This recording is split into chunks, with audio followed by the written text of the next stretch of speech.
waxaa maanta si weyn magaalada Buuhoodle lagu soo dhaweeyay musharax Cabdixakiin Cabdilaahi Xaaji Cumar Camay oo ku dhawaaqay inuu u taagan yahay xilka madaxweyne ku xigeenka Puntland waxaana musharaxaasi soo dhaweeyay guud ahaan bulshada ku dhaqan magaalada Buuhoodle sida ururada haweenka uqaasha ururada dhalinyarada ardayda iskoolada iyadoona laga hortagay duleedka magaalada Buuhoodle isla markaana lagu soo galbiyay fardo iyo baabuur aad u tiro badan ayaa waxaa la soo gaarsiiyay garoonka weyn ee kubadda cagta ee ku yaala bartamaha magaalada Buuhoodle waxaana ugu horeyn goobta soo dhaweynta ka hadlay cuqaal iyo waxgarad ka qayb ahaa soo dhaweynta musharaxa halkaasna ka jeediyay hadallo ay ku soo dhaweynayaan musharax Cabdixakiin Cabdilaahi Xaaji Cumar Camay musharax Cabdixakiin Xaaji Cabdilaahi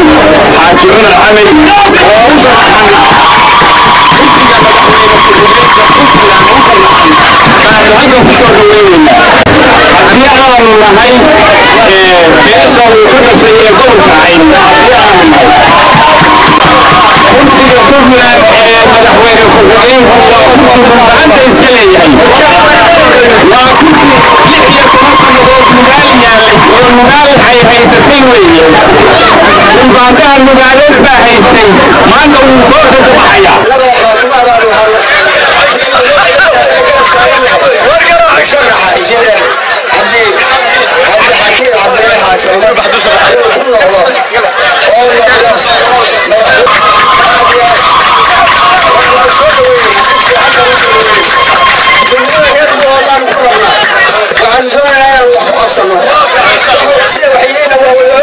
ugu dambeyntii waxaa madasha soo xiray musharax Cabdixakiin Cabdilaahi Xaaji Cumar Camay oo u taagan xilka madaxweyne ku xigeenka Puntland una mahad celiyay dadweynihii sida fiican u soo dhaweeyay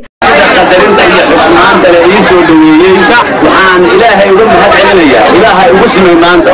inaan dalkaygii iyo dadkaygii iyo magaaladii aan ku fashay inaan maanta ka hadlayo taageerada intaa leegna ay ii hayaan oo ay tuseen aad iyo aad baan idinku mahad celinayaa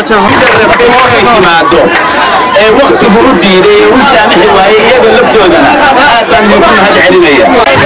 waa ogtiin bishan sagaalkeedii in ay masiibo ka dhacday xeebaha bari inaynu ku jireen inagoo isku mid ah ilaahno inna lillahi wa inna ilayhi raaji'uun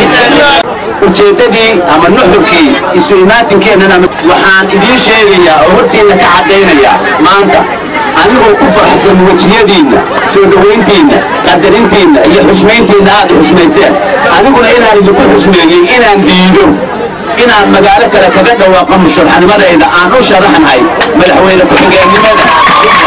Maliyun Axmed Xasan Universal TV Buuhoodle.